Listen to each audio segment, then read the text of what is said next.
Bom, gente, vamos continuar então aqui a parte 5 dessa série chamada O Segredo dos Grandes Ocultistas Revelado, né? Então já estamos na parte 5, ou seja, para a pessoa captar o que está sendo dito aqui, faz-se necessário assistir as outras 4 partes, né? Algumas coisas aqui já são pressupostos e a gente não vai trabalhar com profundidade como foram trabalhados nos outros vídeos. A gente fez um panorama geral sobre o ocultismo até aqui. Já trabalhamos várias questões de peso, né, para esse assunto, geometria sagrada, trabalhamos alquimia, cabala. Eu trouxe uma noção geral sobre como que funciona o pensamento dessas escolas de mistério. Agora a intenção é aprofundar em detalhes. A gente vai começar a ver aqui algumas obras originais assim, que fundamentaram todo o estudo hermético, né, os estudos esotéricos nos últimos anos, até os dias atuais, né? Então, algumas obras são fundamentais, né, para quem quer compreender o que é o grande mistério. A obra que eu quero trabalhar hoje, não a obra inteira, né, porque ela é gigante, mas eu quero trabalhar um trecho. Eu pretendo em alguns vídeos trabalhar alguns trechos de algumas das obras mais importantes para compreender esse assunto. A peça-chave de todos esses temas do oculto é a obra chamada Corpus Hermeticum. Não há como a gente estudar os livros de Eliphas Levi, não há como compreender o que é uma ordem da aurora dourada, né, do amanhecer dourado, não tem como compreender o pensamento de uma Blavatsky ou de um John Dee, ou Giordano Bruno, os grandes ocultistas da história, né? É difícil você entender o que pensavam esses indivíduos sem você compreender um pouco sobre o Corpus Hermeticum.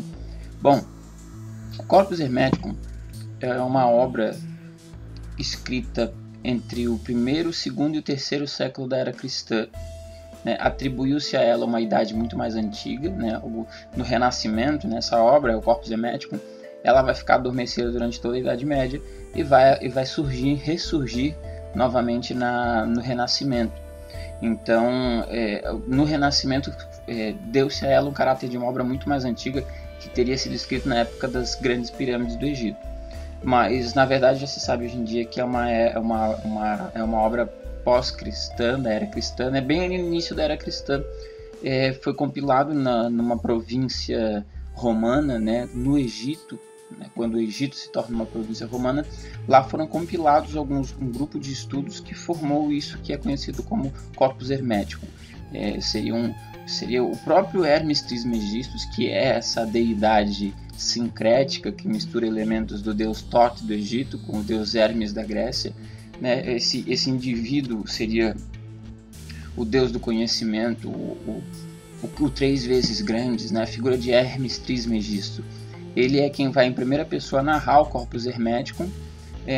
O que conta a história é que é uma narração de Hermes Trismegisto, do grande sábio, num encontro que ele teve com uma entidade chamada Nous, que na verdade não seria uma entidade, né? Um daimon desses. Seria o próprio Deus absoluto, né? Como se Hermes Trismegisto tivesse tido um encontro com o Deus absoluto, o Criador, a fonte de todas as coisas, e ganhado informações a partir desse diálogo. E aí surge o Corpus Hermeticum, que é uma obra que reúne filosofia, teologia, alquimia, magia, astrologia, mas principalmente é uma obra de cunho filosófico e teológico, né?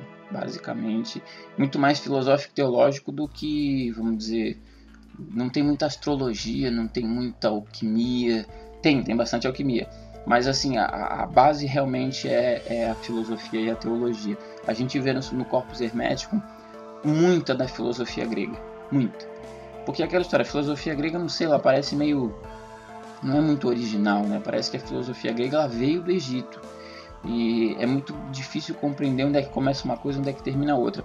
Mas ao que tudo indica, muito do que se fez na Grécia, né, principalmente os pré-socráticos, eles eram hermetistas, pode-se dizer assim, né?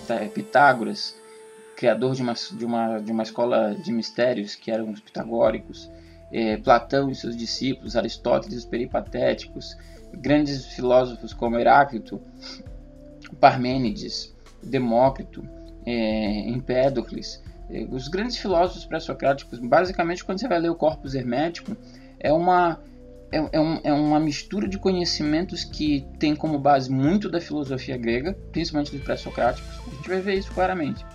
E reunindo também essas filosofias do Egito e uma série de outros sincretismos religiosos e etc. É uma obra bem complexa. Eu vou analisar com vocês um trecho em específico, que é o que nós vamos ver agora. Bom, nesse trecho que nós vamos analisar hoje do Corpus Hermético, o Hermes Trismegistus ele fala a respeito do intelecto, ele fala a respeito do mundo sensível, do mundo inteligível, ele fala a respeito de Deus e ele fala também sobre os daimons. Isso aqui é interessante, por isso que eu frisei essa parte. Esse trecho do Corpus Hermético que eu peguei tem várias coisas muito importantes para compreender essa história. Principalmente a questão dos daimons, a questão do intelecto, a questão da filosofia grega, como que a filosofia grega está embutida nisso. Então, é o seguinte, a gente vê claramente que a obra, eles citam o platonismo, né, em sua maior essência, o platonismo. Para quem não conhece um pouco sobre a filosofia de Platão, Platão ele acreditava que o nosso mundo seria a cópia de um mundo perfeito e imutável, o mundo das ideias. Existem dois mundos para Platão. Essa é uma aula clássica de filosofia, né? Existem dois mundos para Platão. O mundo sensível, o mundo que nos chega através aquele coletivo de coisas que nos chega através dos 5 sentidos, através da sensibilidade, da sensação. Então você tem tato, olfato, paladar, audição e visão que vão te colocar em contato com o mundo, né? Com as coisas externas a você próprio. Esse universo de coisas que nos chega através do tato, do olfato, do paladar, da visão, da audição, essas coisas compõem isso que chamamos de mundo sensível para Platão. Sensível que vem da palavra sensibilidade, sentir, tudo isso, né? A sensação, 5 sentidos. Versus isso nós temos um outro universo de coisas que nos chega através do intelecto. Não há necessidade de você experimentar, não há necessidade de você utilizar os 5 sentidos para conhecer a coisa. Tá? São coisas que nos chegam diretamente ao intelecto sem passar pela experiência, pela sensação. Ou seja, por exemplo, a matemática, 1 mais 1 é 2 e você não precisa saborear, tocar, cheirar 1 mais 1 para saber que é 2. São coisas que a ideia de Deus, por exemplo, Deus não pode ser conhecido através da experiência sensível. Você não toca, não ouve, não cheira Deus, mas você o conhece através do intelecto.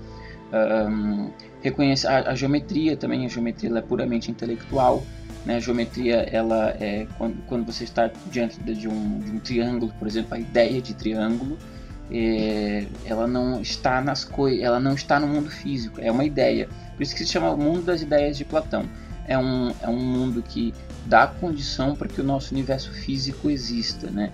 É um mundo puramente conceitual, eterno, imutável, onde as ideias plenas dão condição para que as suas cópias existam no mundo sensível. Esse mundo sensível aqui que nós vivemos, ele é feito de meras cópias. Por exemplo, você tem 10 cadeiras. Uma cadeira grande, uma cadeira pequena, uma cadeira de madeira, uma cadeira de plástico, uma cadeira de ferro, cadeiras diferentes feitas de materiais diferentes.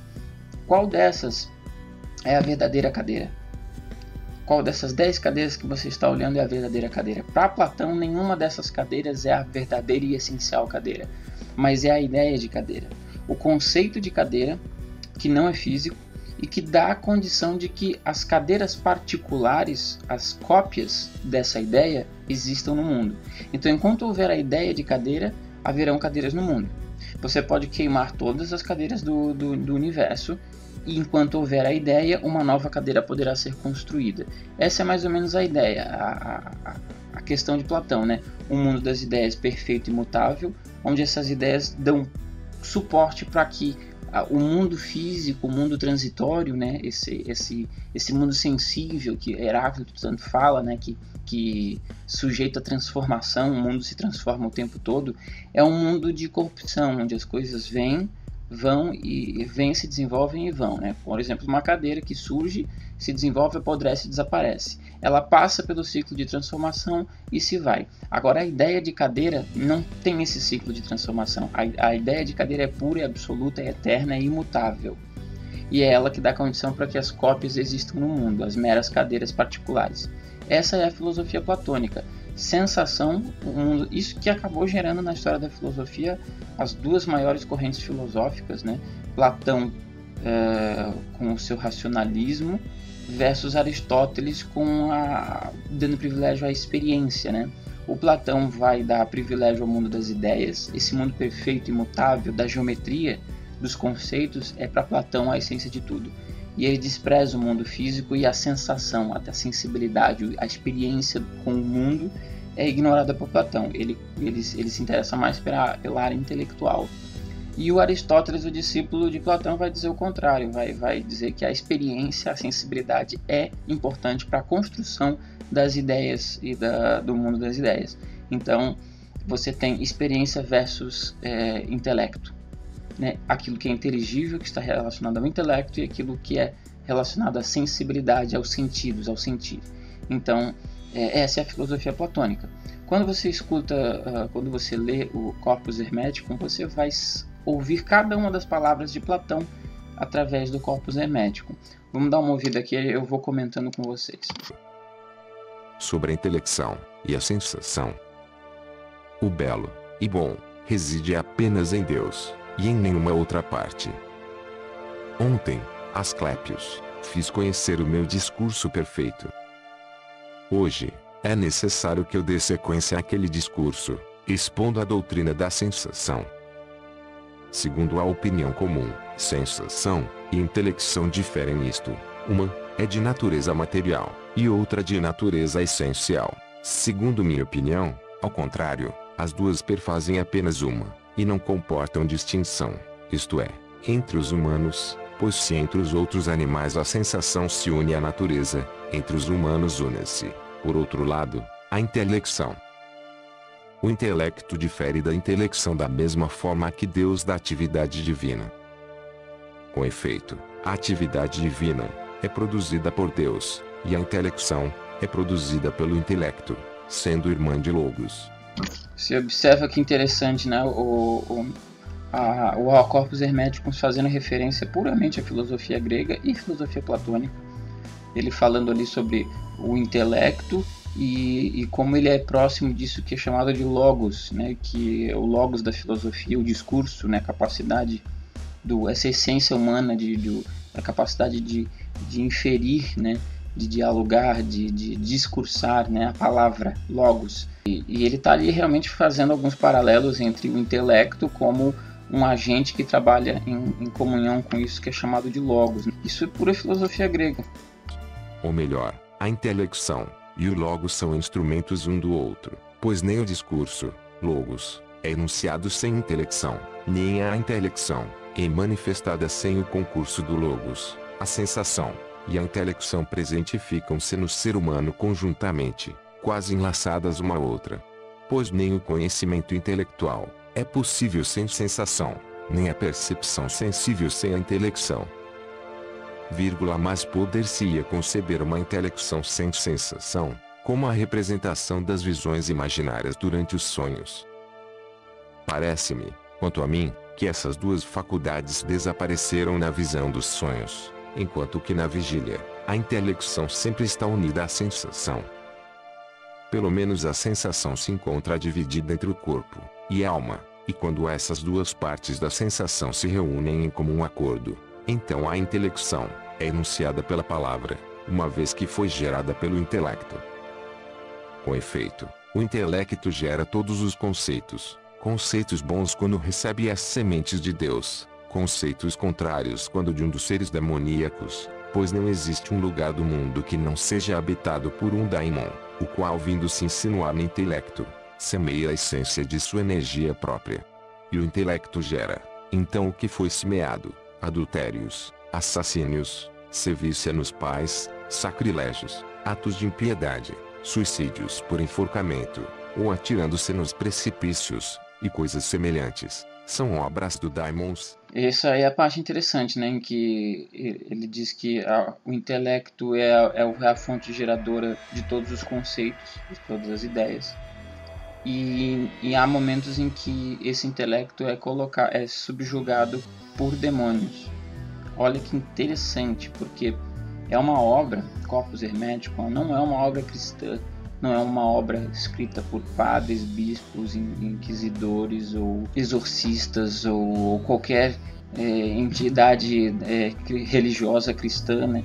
Ou seja, é um livro escrito por, vamos dizer assim, ocultistas, pessoas que trabalhavam com os mistérios, e elas próprias, fora do contexto religioso cristão, afirmam a existência do que eles chamam de daimons, ou demônios, que são entidades não físicas que estão presentes em todas as situações que perpassam a realidade humana, né? Isso é muito interessante, porque a gente vê que os próprios, aqueles que trabalham com o hermético, aqueles que trabalham com todo esse grupo de conhecimentos filosóficos acerca de Deus e do universo e do próprio homem, eles também admitem a existência de entidades demoníacas. Isso é muito importante. Quanto às sementes de Deus, são pouco numerosas, mas grandes, belas e boas: a virtude, a temperança e a piedade. A piedade é o conhecimento de Deus, e aquele que aprendeu a conhecer a Deus, repleto que está de seus bens, tem intelecção de Deus. É interessante porque o Corpus Hermeticum afirma muitas vezes essa questão da piedade como sendo a essência de Deus. Isso vai muito de encontro a algumas das filosofias cristãs, né?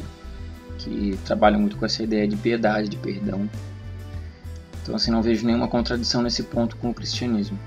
Retomo novamente a teoria da sensação. É própria do humano, portanto, a reunião em si íntima da sensação e da intelecção. Mas, como já disse mais acima, nem todo humano possui a intelecção. Pois há dois tipos de seres humanos: o material e o essencial. O material, associado ao mal, recebe, como já disse, dos demônios a semente da intelecção.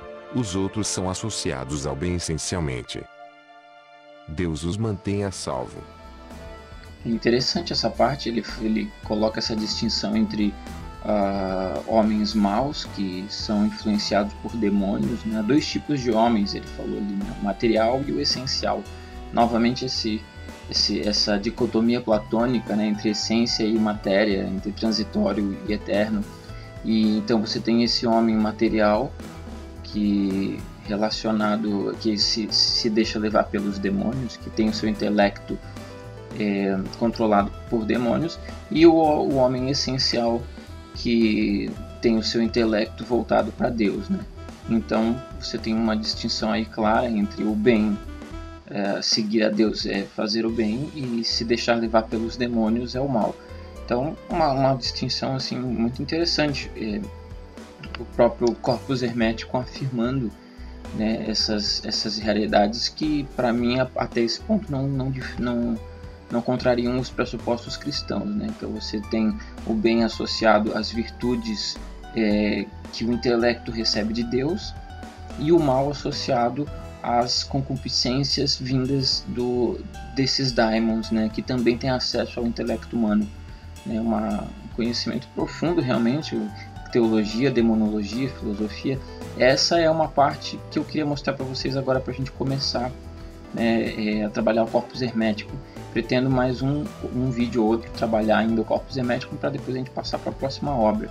E um adendo que eu queria fazer nesse vídeo, aproveitar antes de fechar esse vídeo, acho que era a hora boa da gente falar nesse aspecto. Isso que nós estamos investigando aqui e chamando de mistérios, né, o conhecimento oculto, isso que é praticado pelos hermetistas, pelos alquimistas, pelos ocultistas, né, o que é isso que se chama conhecimento hermético, conhecimento oculto, né? É isso que nós estamos vendo aqui. E uma distinção clara que a gente tem que ter é a seguinte: para cristãos, para não cristãos, para todo o público em geral, a humanidade existe antes de Jesus Cristo se manifestar em carne entre nós, né? Ou seja, antes de Jesus Cristo nascer e passar pelo seu martírio, crucificação e ressuscitar, ele não existia, o Jesus não estava aí, Jesus veio num momento histórico, e para trás de Jesus existe muita sociedade, existe Roma, existe Grécia, existe Egito, existe toda uma sociedade para trás de Jesus Cristo. Como que essas sociedades tinham contato com Deus, se não através da revelação, né? Porque existe a revelação judaico-cristã, né, que vem lá com Abraão, com Moisés, o monoteísmo surgindo, e Jesus Cristo traz a revelação final, e agora existe um caminho entre o homem e Deus, que é Jesus Cristo, o caminho, a verdade e a vida. Então você pode conhecer Deus pela simples revelação. Uma pessoa que, uma criança que ainda não reconheceu que existe um universo criado, né? A criança ainda não se deu conta. Você apresenta o Novo Testamento para ela, e ela vai ali ter contato com o que é Deus, o que é Cristo. Então, através da revelação, ela constrói a ideia de Deus, de que há uma fonte única, absoluta para a existência de todo o universo. Como que isso era feito antes da revelação? Pelos povos que não tiveram contato com a revelação feita. Então, aí é que está. É o que a gente chama de deísmo. Eu vejo muitos dos elementos do deísmo na filosofia hermética. Né? Teísmo, com T de tatu, é aqueles que acreditam em Deus, principalmente através da revelação bíblica. Isso aí é o teísmo. Agora, o deísmo, com D de dado, é como você compreender a existência de Deus através da observação do próprio universo e do ser humano. Ou seja, você reconhece através da observação da realidade pura, né, disso que está aqui ao nosso redor, e de nós mesmos, de toda a realidade em qual estamos inseridos. Quando você observa essa realidade ao seu redor, você encontra traços de um Criador. Os grandes filósofos antigos, os gregos, por exemplo, eles, através do estudo, do uso do intelecto, da observação dos fenômenos naturais, dos fenômenos gerais ao nosso redor, eles foram inferindo ideias, né? A ideia de que existe um designer, existe traços de uma inteligência por detrás da natureza e do universo. E isso utiliza-se unicamente a razão, né? Através da razão, do reto pensamento. Os hermetistas, os filósofos, os grandes sábios da antiguidade compreendiam que há de fato um ser capaz de ter dado existência a tudo o que há sem ele próprio ter sido criado por nada. A causa primeira de Platão, a gente já viu isso nos vídeos, né? A causa primeira de Aristóteles, a arqué dos gregos, ou seja, há necessidade de um agente criador necessário para o universo. Porque do nada o universo não pode ter vindo. Né? Se há um universo, quer dizer que antes não o havia. Inclusive a própria ciência já prova isso, que há um princípio, um ponto inicial do universo. O universo não é infinito.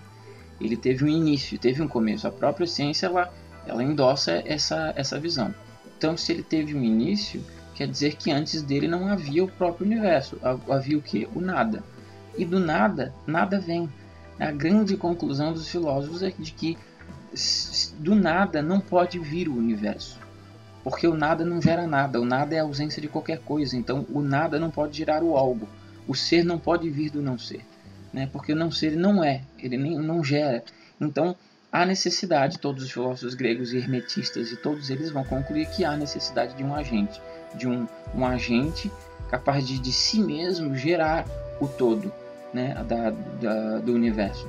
Então, há necessidade de um agente, uma causa para o universo. Aristóteles chamava de causa primeira, ou a causa não causada. Por quê?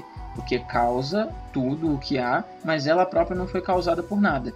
Porque não pode haver uma causa para Deus, porque ela seria maior do que Deus. Então, ad infinitum, a gente já viu isso também. Então, assim, os gregos, os egípcios, né, os povos antigos, eles chegam à conclusão, não o povo no geral, porque você vê o politeísmo, esse paganismo barato que existe até hoje, existia nos tempos antigos também. Então, enquanto a sociedade se perdia num mar de politeísmos e rituais de sacrifícios e panteísmos, adorando uma série de demônios e uma, né, aquela mistura religiosa dos povos antigos pagãos, onde você tinha milhares de deuses e milhares de pequenos cultos, as idiosincrasias humanas, né? As idiosincrasias locais, a multiplicidade de cultos, isso daí sempre existiu. No entanto, estamos falando desse grupo seleto, que são os ocultistas, os hermetistas, os grandes filósofos, alquimistas também, né? Que realmente eram grandes estudiosos. Você vai ver Heráclito, Parmênides, os pré-socráticos, Pitágoras, Platão, todos gênios, né? Todos grandes estudiosos. E aí você vai vindo para a Era Moderna, vai ter Giordano Bruno, vai ter os grandes cientistas, o Paracelso, por exemplo. Todos os grandes cientistas eram ocultistas, até a gente entrar nessa, depois de Voltaire, essa coisa realmente do ateísmo puro, a ciência ela ficou ateia, mas a ciência até Galileu Galilei, até Newton, inclusive o próprio Newton era um alquimista pesado, né? Então assim, ciência e conhecimento hermético trabalham juntos, né? Agora que separou, mas sempre trabalhou junto. Então era isso, eu estava só querendo ressaltar esse ponto, esse deísmo que há entre nesses conhecimentos herméticos. A gente vê muito disso, né?